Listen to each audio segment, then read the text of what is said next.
talk more about this move is criminal defense lawyer Joseph Neuberger.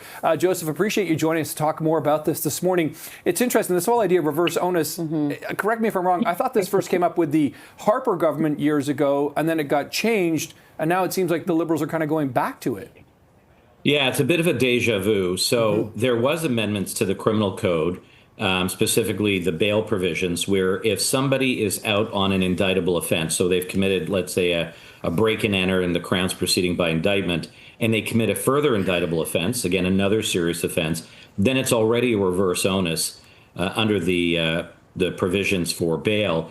And any offense in relation to participating in organized crime was also one of those offenses where it's a reverse onus. So I'm not quite sure which direction he's going in, because I wasn't able to look at the legislation, but you're right, it does sound very familiar. And Prime Minister Carney also making clear his intention to toughen sentences for repeat offenders of auto theft, organized crime, home invasions. So there's going to be potentially a change to the multiple sentences not being served at the same time. Talk about how significant this would be.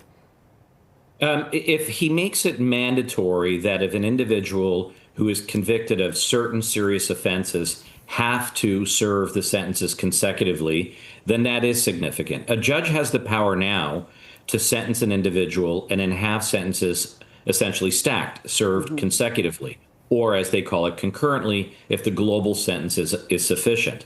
If it's mandated by the government in the criminal code that the judge must impose consecutive sentences, that certainly will increase sentencing and will have, an impact on the length of a sentence that an individual will serve having committed serious offenses. It's interesting here, part of this is deterrence, right? The idea is that if you put this out there and let people know, hey, if you get caught doing these things, you're going to either serve more time or not get bail, etc. As a criminal defense lawyer, Joseph, you speak to people who face charges like this probably on a daily basis.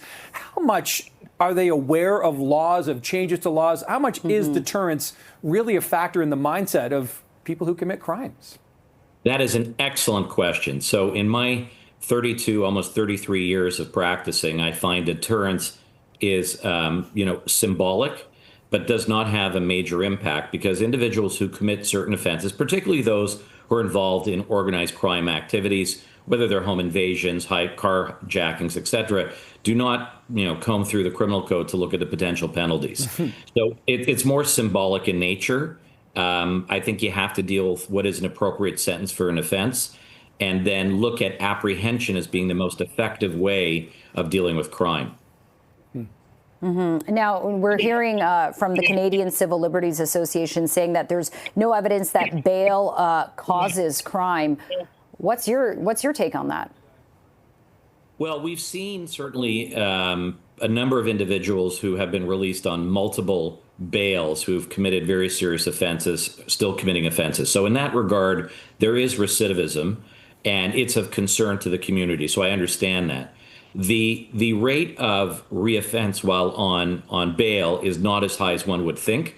We've certainly seen a number of cases that has caught the media's attention and the public's attention, but it's not as high as you actually think. And there is a very high level of incarceration pre-trial. So we're at an all-time high of 60 to 70% of people in jail are awaiting trial. So I understand, again, the amendments that they're seeking to try and address crime and the concerns, but I'm not sure it's going to make much of a difference. Yeah, a lot of factors and layers at play, that's for sure. That is criminal defense lawyer Joseph Neuberger joining us. Appreciate the insights this morning. Thank you, Joseph. Thank you. My pleasure. Thank you.